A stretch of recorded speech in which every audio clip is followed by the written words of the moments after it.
o livro de João, nós vamos ler o versículo mais conhecido que tem na Bíblia. Alguém sabe? 3,16, né? 3,16 é o versículo mais conhecido. Eu já preguei várias vezes, os irmãos já pregaram, mas quanto mais a gente prega nesse versículo, mais aparece algo para a gente falar.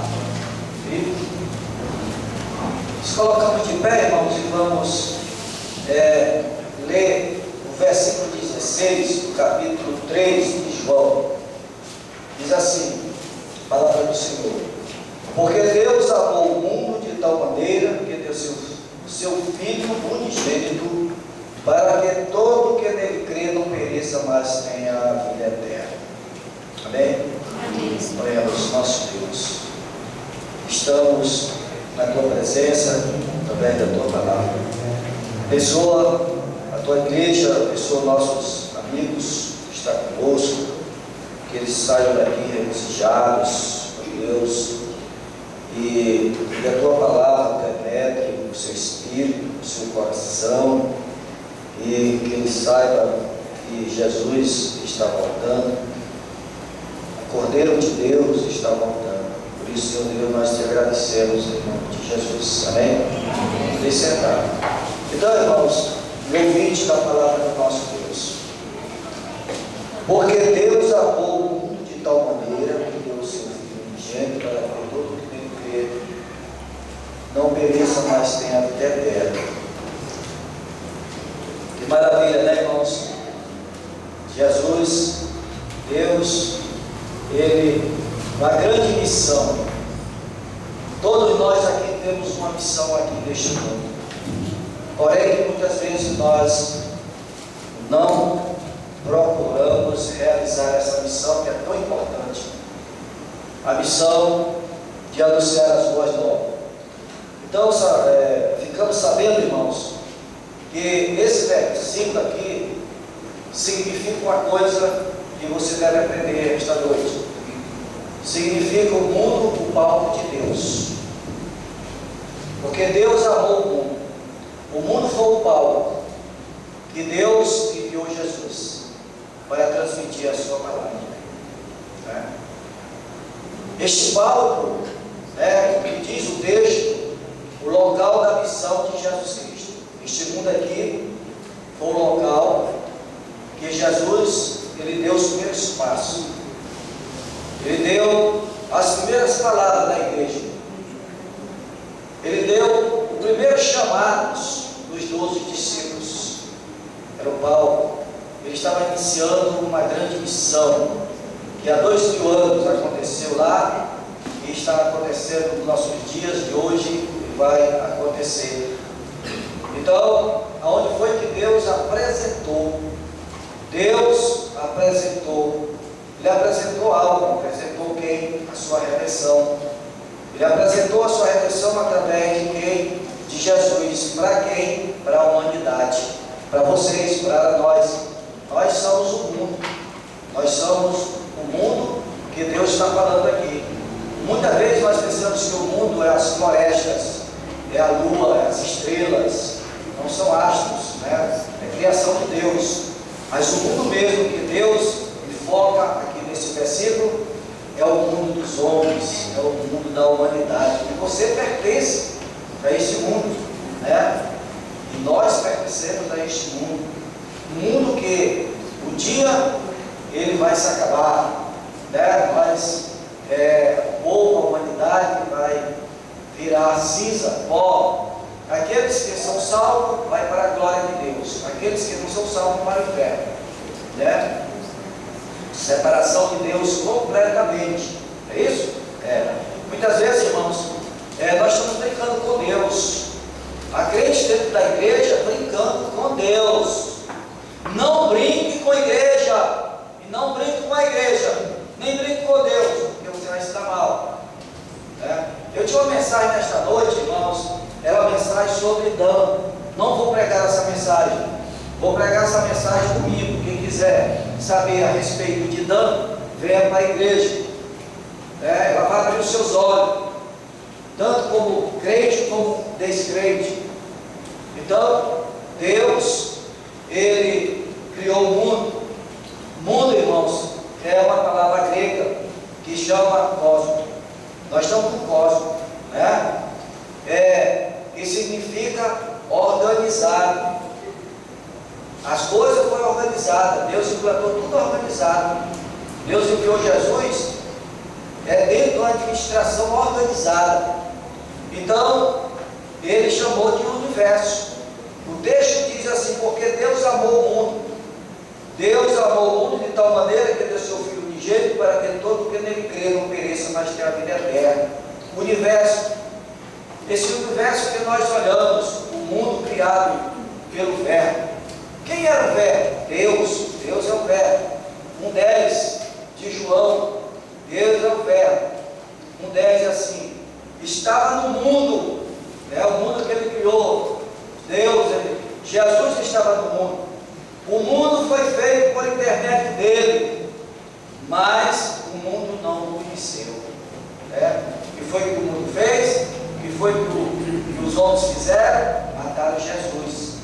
E muitas vezes, irmãos, nós também queremos fazer algo para que o Evangelho venha se expandir. Foi o que eles fizeram lá. A Bíblia diz: estava no mundo. O mundo foi feito por intermédio dele, mas o mundo não conheceu. O mundo era justamente, irmãos, deste mundo que Jesus Cristo está falando. Deste mundo que Deus está falando. No mundo inteiro Deus está falando. É o mundo que Jesus falava. Eu estou falando. Os pastores estão falando, o martelo dos obreiros estão batendo, mas as pessoas se colocam como mudo, como surdo, até a própria igreja, até certos crentes dentro da igreja se tornam mudos, incoerentes com a obra do Senhor. O mundo que Jesus falava, quando afirmou que de nada aproveitaria. Isso aqui é um texto, irmão, isso aqui é um versículo da Bíblia que eu escrevi aqui. Palavra de Jesus, não é palavra do pastor Luiz Carlos, não. Receba como palavra de Deus. Jesus falava quando afirmou que nada aproveitaria o homem que seja salvo, que não seja salvo. O homem ganhar o mundo inteiro. Tem pessoas se quebrando aí, fazendo um bocado de coisa, abandonando até a igreja, os trabalhos, as obras, para ganhar o mundo inteiro. Nada vai servir para ele. Para nada vai servir. Se nesse processo, meu amado irmão, meu amigo, se ele nesse processo viesse a perder a sua alma, se nesse processo de você viver dentro da sua vontade, procurando fazer aquilo que é do seu eu, nada vai aproveitar para você. Esse versículo está escrito em Mateus capítulo 16, versículo 26. Nada, Jesus já falava. E quando Jesus afirmou que de nada aproveitaria o homem, de nada aproveita o homem. O homem pode ser o presidente da República, mas se ele não for um salvo de Jesus, nada. Também como ele pode ser lá um gari e sendo salvo, aproveita muito na sua vida. O que é que você tem aproveitado na sua vida? Desilusão, problemas. Agora pergunte um crente, o que é que ele tem aproveitado na sua vida? Paz, mesmo com certos percalços na vida, mas paz em Cristo Jesus. Porém, visto que a humanidade, irmãos, é a parte mais importante do mundo. É por isso que Deus escreveu esse versículo.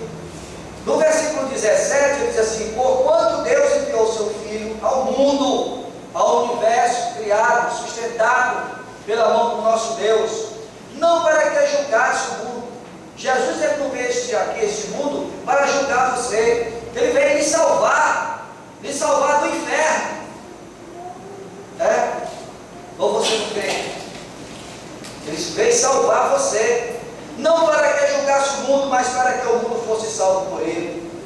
Aí ele diz assim, quem nele crê, não é julgado. Se você crê no Senhor Jesus, se você crê no Senhor Jesus, você não é julgado. O que não crê já está julgado, porquanto não crê no nome do unigênito Filho de Deus. Então Jesus esteve aqui, nesse universo, essa terra habitada por nós, por homens, que é traduzido na Bíblia o mundo cósmico, que nós vivemos, temos contato com ele. Entretanto, irmãos, coloquei aqui uma palavra, e você pode até procurar o sentido dela, procurar, é o axiomático na Bíblia. Entendeu? Eu vou explicar o que é isso. É a mesma coisa que Jesus está falando aqui. Porque Deus amou o mundo de tal maneira que deu seu Filho unigênito para que todo que nele crê não pereça, mas tenha a vida eterna. O axiomático na Bíblia, irmãos, que este mundo de seres humanos, de nós, seres humanos, o clima da criação divina de Deus, onde a Bíblia diz que é a criação mais importante. O mundo que Deus criou, especialmente, presta atenção, especialmente para que refletisse a sua glória. Você tem refletido a glória de Deus? Nós, como igreja, temos refletido a glória de Deus? O mundo que Deus criou, o homem criou, Deus criou o homem, especialmente para refletir a sua glória. Sabe onde é que está este povo? Esse povo se encontra atualmente em estado de rebeldia contra Deus. Estado de rebeldia. Estado de rebeldia. Você, meu amigo, você, meu irmão, nós fomos criados para brilhar. Nós fomos criados para refletir a glória de Deus em nós. Mas muitas vezes, o que é que tem refletido na sua imagem? O pecado. O pecado. Quando nós olhamos para uma pessoa que está em pecado, reflete o pecado. Aonde você foi criado, aonde eu fui criado, nós fomos criados para refletir a glória de Deus. Mas muitas vezes se encontramos atualmente em estado de rebeldia contra Deus. Esse é o axiomático na Bíblia, irmãos, que significa, ele é um adjetivo e também um substantivo masculino singular. Sabe o que é isso? O axiomático é evidente. O que Deus está falando aqui é evidente ao mundo. É o manifesto, é inquestionável, incontestável e claro. Quando Deus diz assim, o mundo que Deus criou é especialmente para que refletisse a sua glória. Isso é inquestionável. É claro que Deus criou o homem para refletir a sua glória, mas muitas vezes refletimos mal. Aí você sabe por quê? Vamos lá na Bíblia. Vamos ler a Bíblia para dizer que o pastor não está falando dele mesmo. 1 João. Por que Deus está falando? Por que Deus está falando que o mundo hoje se encontra atualmente em estado de rebeldia contra Deus? Deus sustenta isso, é um manifesto, porque é inquestionável que Deus me criou para refletir a sua glória, a glória do Senhor. O que é que nós temos refletido, irmãos? Igreja Batista Sião. O que é que nós temos refletido? Sabe por quê? Irmãos, não tem refletido? Porque o mundo jaz no maligno. O mundo jaz no maligno. E muitas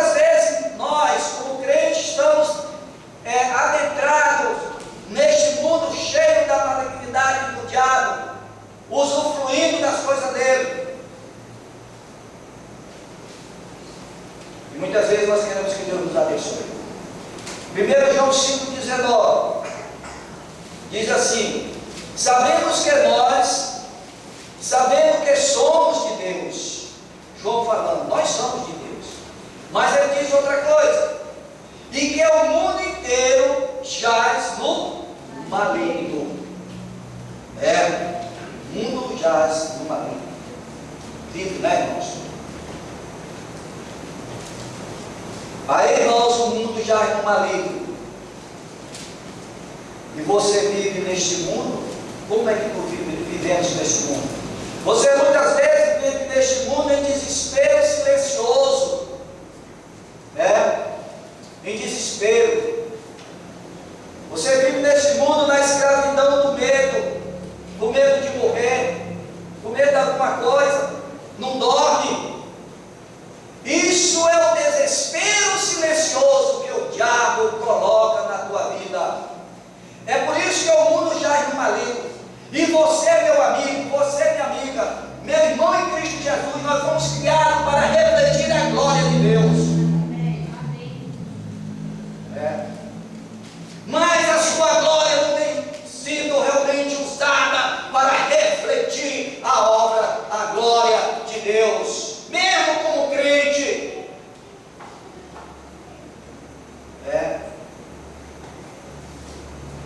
O mundo que você vive, porque jaz no maligno, o mundo que você está vivendo é o mundo do desespero silencioso. Você está morrendo por dentro e morrendo por fora, na escravidão do medo, da fúria dos seus pecados, da depressão, de hábitos que não pode controlar, hábitos que você não pode controlar, de pensamento e vozes interiores de que não sabe fugir, ou de comportamentos pecaminosos dos quais não consegue livrar-se. Deus diz assim: sabemos que somos de Deus, irmãos. Nós somos de Deus. Diga amém. Mas aqui o texto, o versículo, a segunda parte, ele diz: e que o mundo inteiro jaz no maligno. O mundo inteiro jaz no maligno. Olha, muitos crentes dentro de igreja vai ter grande decepção, hein? Se Jesus voltar e se tu morrer, grande decepção, te arrepende dos teus pecados. E muitas vezes nós estamos julgando lá o ímpio e nós estamos pior do que ele.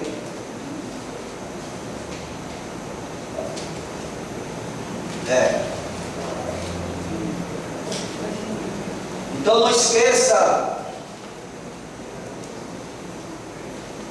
Vou lhe dizer uma coisa, meu prezado ouvinte, irmãos em Cristo. Você não precisa viver nas sombras,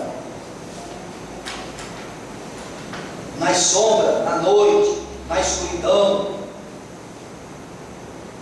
Aí, você poderia dizer assim: pastor, como encontrar o caminho de Deus neste mundo? Como eu vou encontrar? Eu estou lhe ensinando. Eu estou primeiramente lhe ensinei que Deus amou o mundo. Deus amou o universo. Deus amou essa terra habitada por nós. Enviou Jesus Cristo. Isso é ensinamento. Não tem outro ensinamento. E como assim, pastor, eu posso encontrar o meu caminho neste mundo? Abra sua Bíblia em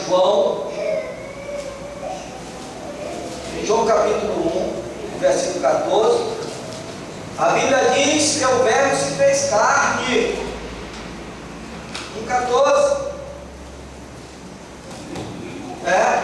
1,14 diz assim: o Verbo se fez carne e habitou entre nós, aqui nesse universo, aqui nesta terra.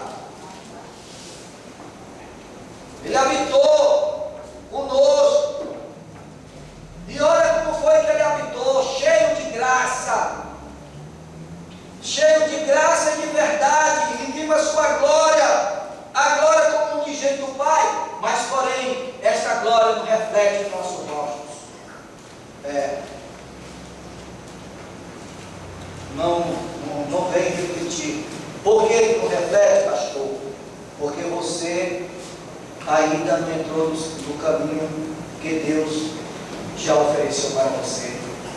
E aqueles que já se conduz do caminho da vida eterna, estão se sujando, estão sujos, precisa limpar. Não quer dizer que você vai perder a sua salvação, mas precisa limpar. Irmãos, olha o que é que eu poderia encerrar essa palavra agora com esse versículo, mas eu não vou encerrar. Vou mais à frente com esse versículo aqui.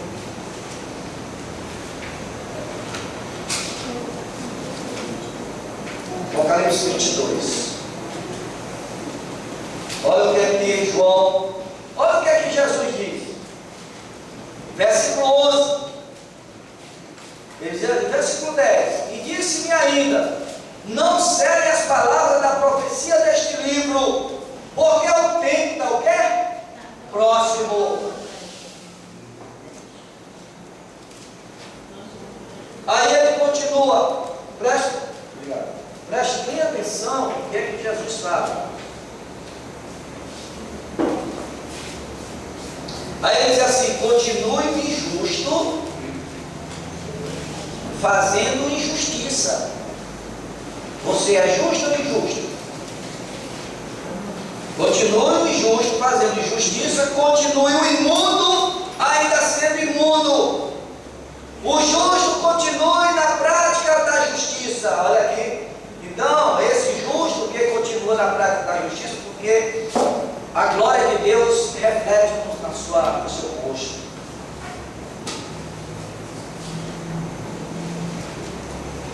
E o santo continue a santificar-se. Mas muitas vezes ele fica ao contrário. Né, irmãos? E isso dói no coração do pastor. Pastor que luta, pastor que ora, pastor que faz isso, faz aquilo, para que os servos do Senhor sejam abençoados e eles venham procurar maldição para você, para ele mesmo. A Bíblia diz, irmãos, que o Verbo se fez carne. Eu já li esse versículo, no 14, e ele diz assim mais: ele veio a fim de desfazer as obras de Satanás. Eu não posso desfazer as obras de Satanás, mas Jesus pode, em nome de Jesus. Amém? Só através da oração. E João lá, ele veio aqui veio desfazer as obras do diabo. É esse inimigo da nossa, esse adversário da nossa vida, irmãos. Esse que maltrata o servo do Senhor. Meu amigo, você está sendo maltratado, você está sendo levado à depressão, você não tem mais condições de deixar os seus hábitos, de controlar os seus hábitos. Isso prejudica você, prejudica a sua família, prejudica a todos que lhe rodeiam. 1 João 3,8, que ele diz assim: aquele que pratica o pecado procede do diabo. Aí você diz: ah, agora eu vou para o céu. Né? Vai para o céu, por quê? O céu da boca da onça.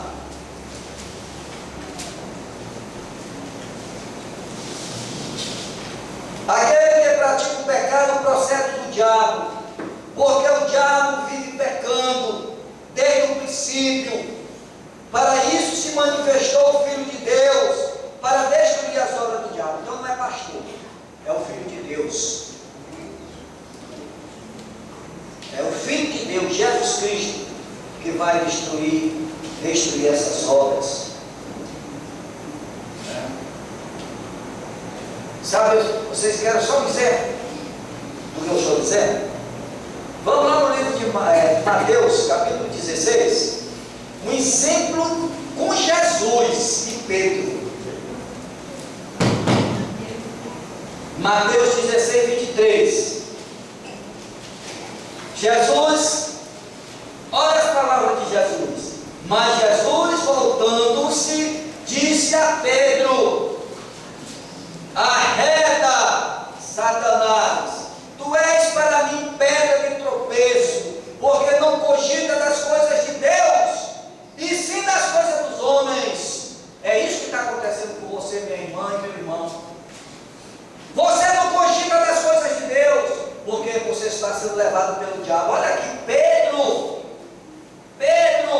estava sendo levado, influenciado pela ação do maligno. E Jesus, o autor e consumador da nossa fé, ele sabia tudo, e como ele sabe, ele é Deus. E ele diz, voltando-se, disse: Pedro, Pedro, opa, diga, Senhor. Deus repreendeu aquela ação do maligno na vida de Pedro. E muitas vezes muitos crentes no pecado, a ação do maligno. Só você, com a sua fé, clame a Deus, clame ao Senhor. E você que ainda não tem a Jesus, clame no sentido do clamar, abra o seu coração, para que Jesus possa quebrar essa barreira, essa barreira diabólica na sua vida, para que você seja um homem de Deus, que você realmente seja uma pessoa feliz. Você tem direito à liberdade, meu irmão. Você tem direito à liberdade, minha amiga, meu amigo. Nós não somos escravos do diabo. Eu, pelo menos, não sou. Sou um pecador, mas sou redimido com a graça de Deus. Você tem liberdade. Agora o diabo ele não quer te dar liberdade, sabe por quê? Vê o que a Bíblia diz. 8:44. Por que tu não tem a liberdade? Porque tu estás ao lado dele, usufruindo dos seus atos pecaminosos. 8:44 diz assim: vós sois do diabo. Por quê? Você lendo o restante do texto, você vai saber por quê. Vós sois do diabo, que é o vosso pai. É aqueles que não têm condições de deixar o pecado. E quereis satisfazer os seus desejos, os desejos maléficos, os desejos malignos, aonde nós poderíamos usar o nosso corpo para outros serem abençoados. E muitas vezes nós usamos nossos corpos para a manifestação do maligno, do diabo. Igreja, não tem outra mensagem que você pregar. Eu não vou pregar uma mensagem de prosperidade aqui, dizer: meu irmão, você é um abençoado. Estarei mentindo. Eu estou que falar a verdade da palavra de Deus. Hoje você não vai entender o que eu estou pregando aqui, mas amanhã, quando você se deparar com a situação, você vai entender por que o pastor pregou.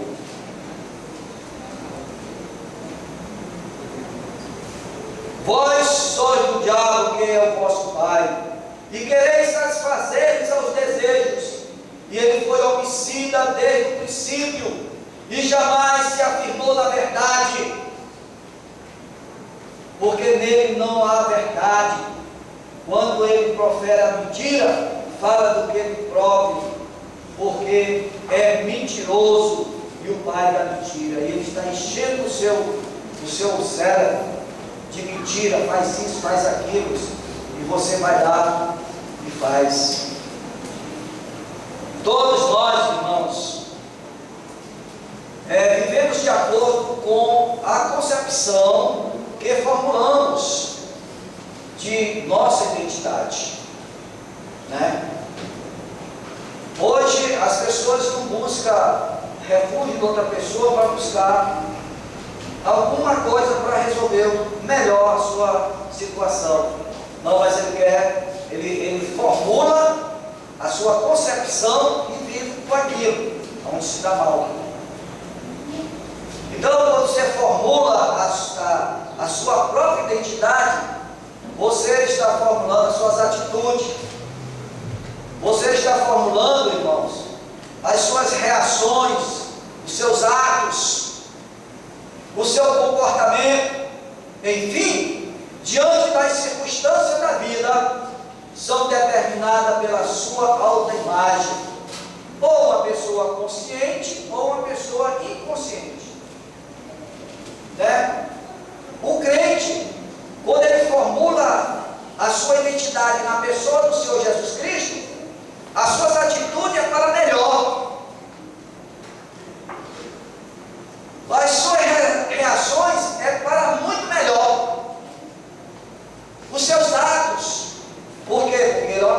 consciente. Mas quando ele formula a sua identidade inconsciente, é um desastre na sua vida, suas atitudes, suas reações, seus atos, seu comportamento,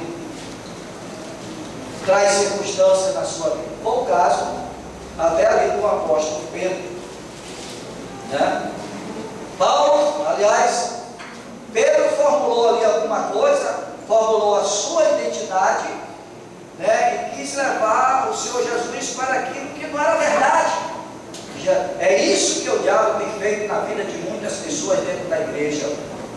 E o pastor está pregando contra essas coisas e as pessoas continuam naquele mesmo pecado. O diabo, a canela dela, a orelha é tão fina que ele já mordeu, atravessou a dentadura, pá, mordeu, está seguro. O diabo segurou na tua canela, minha irmã, meu irmão, e ele não solta. O diabo está, aí eu digo aqui, está amarrado na canela com os dentes. Olha, irmãos, pastor prega, pastor é um homem chamado por Deus. Eu quero o bem de todos aqui, quero o bem dos nossos amigos que não têm Cristo, que aceitam Cristo como Senhor e Salvador, para gozar de uma vida eterna sem fim. É isso que aquele hino que nós cantamos, o martelo dos obreiros. E muitas vezes pessoas saem daqui com raiva do pastor. O pastor pregou dessa forma. Aí aquele homem, tu disse alguma coisa para ele. Não, ninguém te falou nada. É o Espírito de Deus, é o Espírito Santo falando contigo, para que tu não vá para o inferno. Muitas vezes o diabo está realmente, irmãos, atrelado à nossa canela seca. E como é que ele vai soltar? Vai soltar quando tu mudar tuas atitudes. Ele vai soltar quando tu for reformular digno nas tuas reações, os teus atos, o teu comportamento, como crente em Jesus.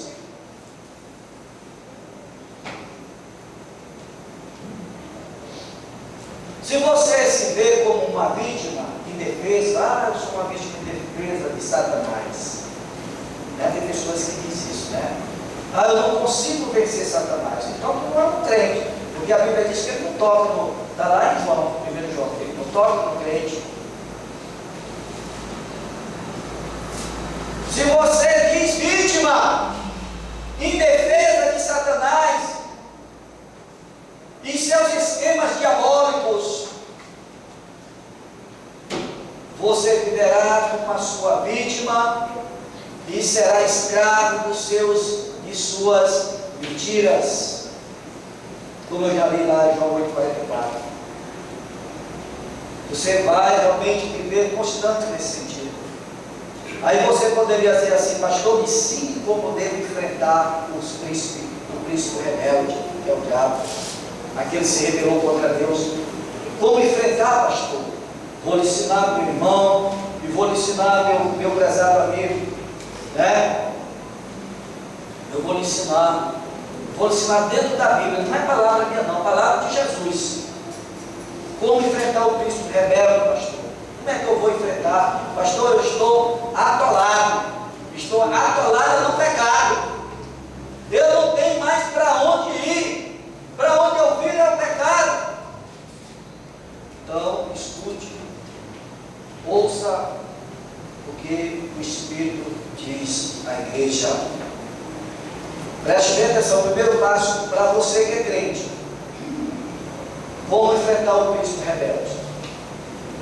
Aí eu pergunto para você que é crente, nós somos crentes,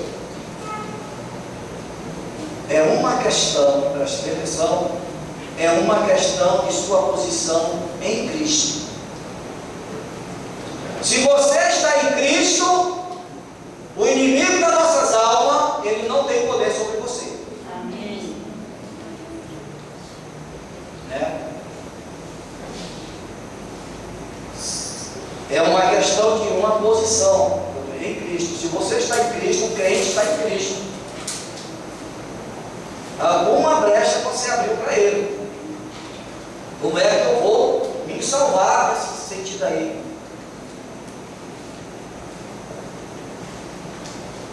Vamos lá no livro de Tiago. Livro de Tiago, capítulo 4. Para os crentes. E para você, meu amigo, que você deve resistir o diabo. Resiste o diabo. Sabe como é que para o crente resistir o diabo é na oração? E você que ainda não tem Jesus para resistir o diabo é abrir a sua boca e confessar Jesus. Só como o homem resiste o diabo. Tiago 4, e versículo 7. Sujeitai-vos, portanto, a Deus.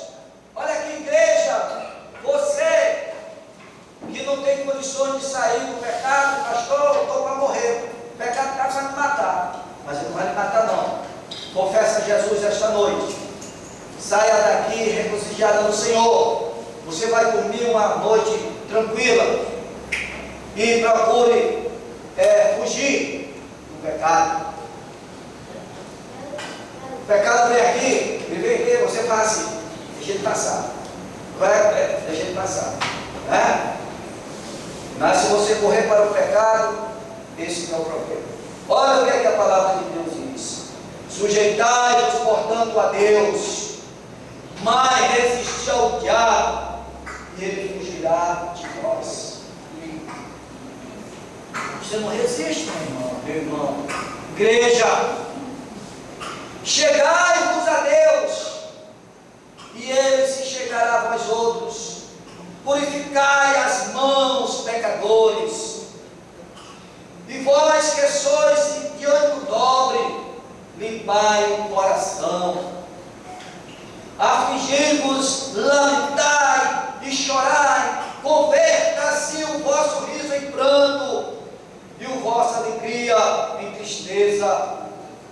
Aí versículo 10, humilhai-vos. Te humilhe esta noite na presença do Senhor. Humilhai-vos na presença do Senhor, e Ele vos o quê? Exaltará na glória do Senhor. Amém. Esse Deus maravilhoso.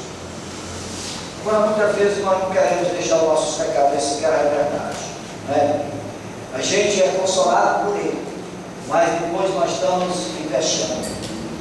Então, sujeitai-vos esta noite, portanto, a Deus, mas resistir o inimigo, o adversário das nossas almas, e ele fugirá de nós. Concluindo, irmãos, o mundo, a nossa volta, nós estamos falando do mundo. Você vê o quanto nós sofremos neste mundo. E Jesus veio e sofreu também, morreu por cruz. O mundo, a nossa volta, irmãos, é o teatro de Deus, é o teatro da glória de Deus.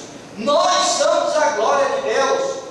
A igreja é a glória de Deus. A igreja reflete a glória de Deus. Por que nós vamos se dar ao luxo de vivermos no pecado? Sabe por que eu digo isso? É porque a Bíblia diz isso. Vá lá na sua Bíblia, Hebreus 3:1, ele diz assim. Hebreus 3:1 diz: Ele que é o resplendor da glória e a expressão exata do seu ser, sustentando todas as coisas pela palavra do seu poder, depois de ter feito a purificação dos pecados na cruz, assentou-se à direita da majestade nas alturas. Então, irmãos, este mundo à nossa volta aqui, irmãos, é um teatro da glória de Deus. Também quem falava isso também, irmãos, é um grande reformador, João Calvino. Ele falava isso, que o mundo teatro. Na realidade é um teatro, né, irmãos? Você olha para o mundo, é um teatro. O mundo se apresenta como um teatro.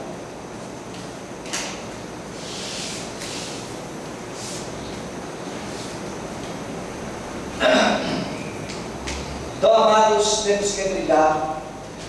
Esta glória, a palavra significa a emanação do brilho nos nossos rostos, quando vemos Jesus, né? Não apenas o seu reflexo, porque nada presta. O reflexo passa. É como alguém chega aqui e se converte a Cristo, é como um reflexo, vai embora. Não atua mais como um crente. Sempre foi ímpio. É como alguém que se diz crente, vive no pecado. Não apenas reflexos da glória de Deus, apenas brilha, mas não é a glória de Deus, como diz o texto. Não é o resplendor da glória, não é a expressão exata do seu ser. O crente é o esplendor da glória, a igreja é o esplendor da glória, a igreja é a expressão exata do seu ser, quer dizer, de Jesus. E muitas vezes nós damos o luxo de estar no pecado, contaminado. Pense nessa mensagem essa noite. Vá para casa, faça uma reflexão. Se for o caso, você tem que abandonar aquilo que está lhe prejudicando. Está prejudicando a sua vida com Deus. Isso tudo, irmãos, preste bem atenção. Deus pregou, mas tudo passou na mente do homem. Então o que eu estou pregando aqui também, irmãos, vai passar despercebido e vão continuar pecando do mesmo jeito.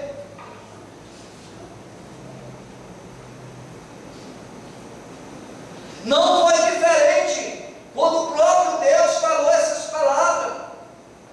E o Israel, o povo, continuaram pecando.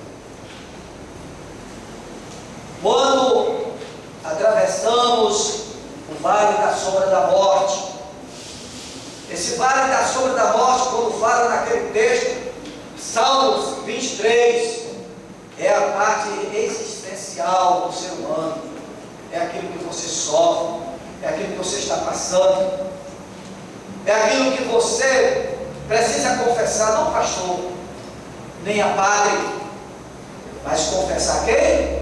Jesus. Esse passamos, irmãos, quando a nossa existência, nós temos medo de tudo. Nós temos medo, nós tememos os males dessa vida. Aí nós começamos a temer as enfermidades, começamos a temer a solidão, principalmente aquele que não tem filho, que não casa e é só. Ainda até data a sua partida. Aí começa a vir a solidão. Isso aí é uma coisa que temer a sua existência. Irmãos, nós não devemos temer a nossa existência, e principalmente quando nós estamos em Cristo. Aqueles que não têm Cristo temem a sua existência, temem enfermidade, temem solidão, temem a morte, a desilusão, e etc. Temem. Não esqueça, Ele que é o resplendor da glória e a expressão exata do seu ser, sustentador de todas as coisas pela palavra do seu poder, depois de ter feito a purificação dos pecados. Deus quer fazer a sua purificação esta noite, meu amigo, meu irmão. A purificação dos pecados Ele fez lá na cruz, mas esta noite Ele quer te perdoar, e Ele aceitou a destra de Deus quando nós lemos aqui, cantamos aquele hino, né? E Jesus voltará. Vamos cantar o hino, vamos convidar os músicos, vamos cantar o hino. cantar o hino, vamos colocar de pé. Depois